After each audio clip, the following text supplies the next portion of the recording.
মাটিগাড়া নকশালবাড়ি বিধানসভা কেন্দ্রের তৃণমূল কংগ্রেস প্রার্থী শঙ্কর মালাকার তিনি তার অর্থাৎ তৃণমূল কর্মী সমর্থকদের সাথে নিয়েই কিন্তু আজ মনোনয়নপত্র জমা দিয়েছেন। দেখাচ্ছে এই মুহূর্তে মাটিগাড়া নকশালবাড়ি কেন্দ্রের প্রার্থী তৃণমূল কংগ্রেস প্রার্থী শঙ্কর মালাকার বৃহস্পতিবার দলীয় সমর্থক ও কর্মীদের সঙ্গে নিয়ে মনোনয়নপত্র জমা দিয়েছেন এবং মনোনয়ন জমা দেওয়ার পর তিনি জানিয়েছেন প্রাথমিক যাচাই বাছাইয়ের পর তার মনোনয়ন গ্রহণ করা হয়েছে বলে রিটার্নিং অফিসারের তরফে জানানো হয়েছে।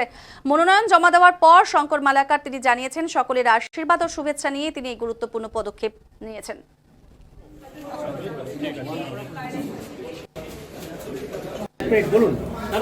আমরা সকলের শুভেচ্ছা নিয়ে আমাদের দলের সহকর্মী নেতৃত্বকে সাথে নিয়ে আমরা মনোনয়নপত্র জমা দিলাম। আজকে মনোনয়নপত্র আমাদের রিটার্নিং অফিসার স্ক্রুটনি করে দেখে শুনে গ্রহণ করে নিয়েছেন।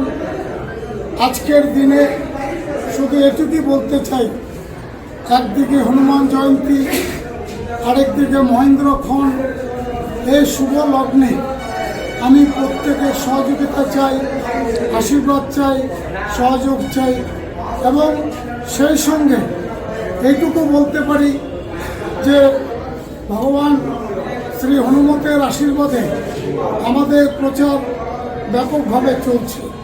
আমাদের কর্মীরা সর্বত্র নেমে পড়েছে।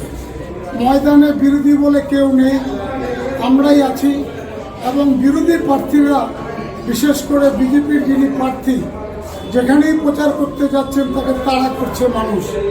এই দৃশ্য খুব কম দেখা যায়। শুধু মাটিগাড়া নকশালবাড়ি বিধানসভা কেন্দ্রের প্রার্থীকে আমরা দেখছি, যেখানে যাচ্ছে সেখানে উনি বাধা পাচ্ছেন। আনন্দ বর্মন যিনি বিজেপির প্রার্থী, আমার ছোট ভাইয়ের মতো, তাকে পরামর্শ দিব আপনি প্রচারে যাবেন না, কারণ আপনার প্রতি মানুষের যে জনরোষ, এই জনরোষ আগামী দিনে আপনার উপরে হামলা না হয়।